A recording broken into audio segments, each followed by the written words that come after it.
Welcome to MB classes. విద్యా దృక్పథాలు, perspective in education. టీఎస్డిఎస్సికి సంబంధించి perspective in ఎడ్యుకేషన్లో ఫస్ట్ టాపిక్ ఏంటంటే భారతదేశంలో స్వదేశీ ఎలిమెంటరీ విద్యా విధానం చారిత్రాత్మక దృష్టి అనమాట. ఇదే ఫస్ట్ టాపిక్ ఇవ్వడం జరిగింది సిలబస్లో. సో మనము విద్యా దృక్పథాలకి సంబంధించి ఎన్ని మార్క్స్ ఉన్నాయి? 20 బిట్స్ 10 మార్క్స్ అనమాట. విద్యా దృక్పథాలకు సంబంధించి 10 మార్క్స్ గెయిన్ చేయాలి. సో 10 మార్క్సే కదా అని మాత్రం వదిలేయద్దండి.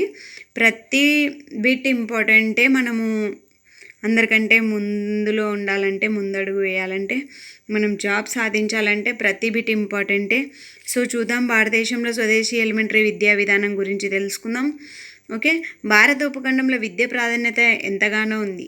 సనాతన కాలం నుంచి అంటే చారిత్రాత్మక యుగం ఆరంభం నుంచి, అంతకు పూర్వం అంటే చారిత్రాత్మక యుగం ప్రారంభం కంటే ముందే వేదాలు, ఉపనిషత్తులు, స్మృతులు మొదలైన వాటి ఆధారంగా విద్యా విధానం అనేది అమల్లో ఉండేదన్నమాట.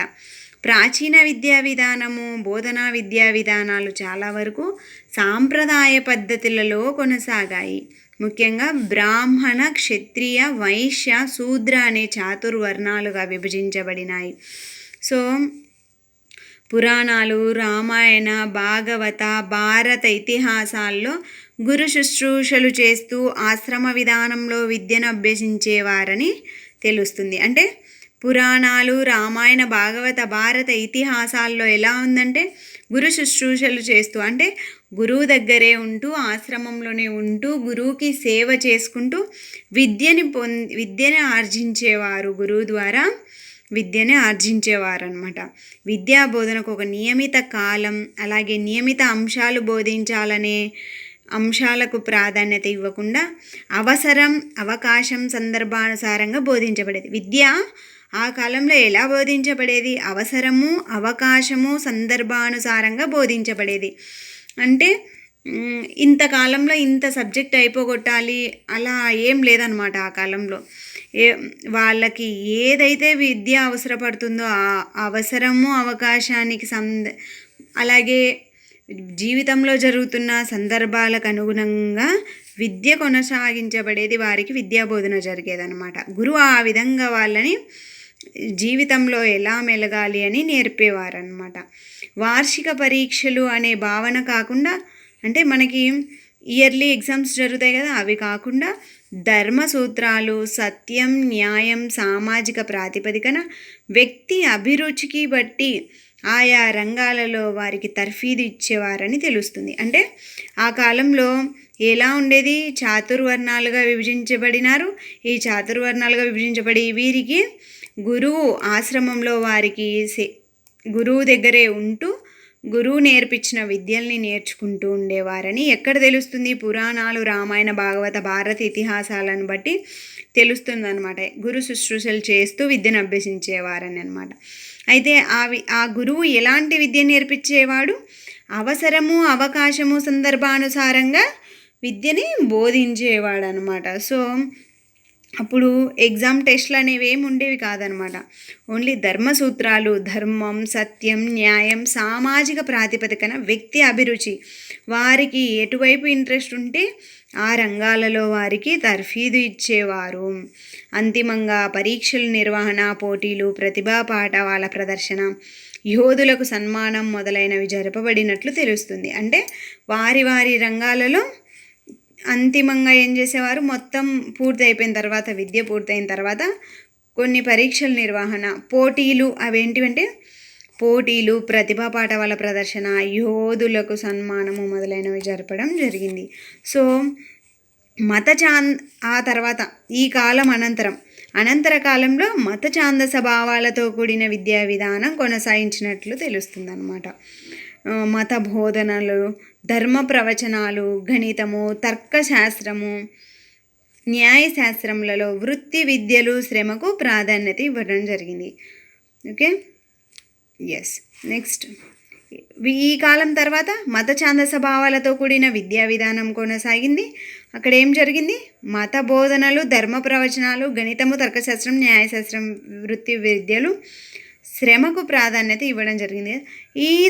ఈ కాలం అనంతర కాలంలో హిందూ మతంలో భేదభావాలు, శైవ వైష్ణవ చార్వాక వీర వైష్ణవ వీరశైవ ప్రాబల్యాలు విద్యా విధానంలో కొంత సంస్కరణలు తెచ్చినప్పటికీ సామాజిక కట్టుబాట్లు, నియమ నిబంధనలు, విలువల ఆచరణ తగ్గి మత బోధకులు, గురువుల ఆలోచనల్లో వికృత ఆలోచనలు చోటు చేసుకున్నాయి. ఇక్కడ విద్యలో ఎలాంటివి చోటు చేసుకున్నాయి? వికృతమైన ఆలోచనలు ఎవరిలో? గురువులలో, మత బోధకులు, వీటి వల్ల జరిగింది.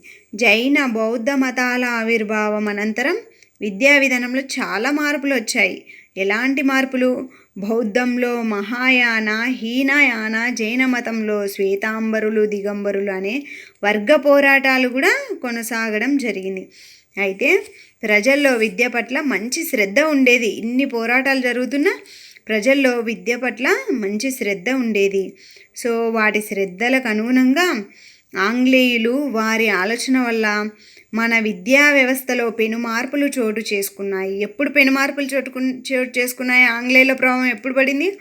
జైన బౌద్ధ మతాల ఆవిర్భావం అనంతరం.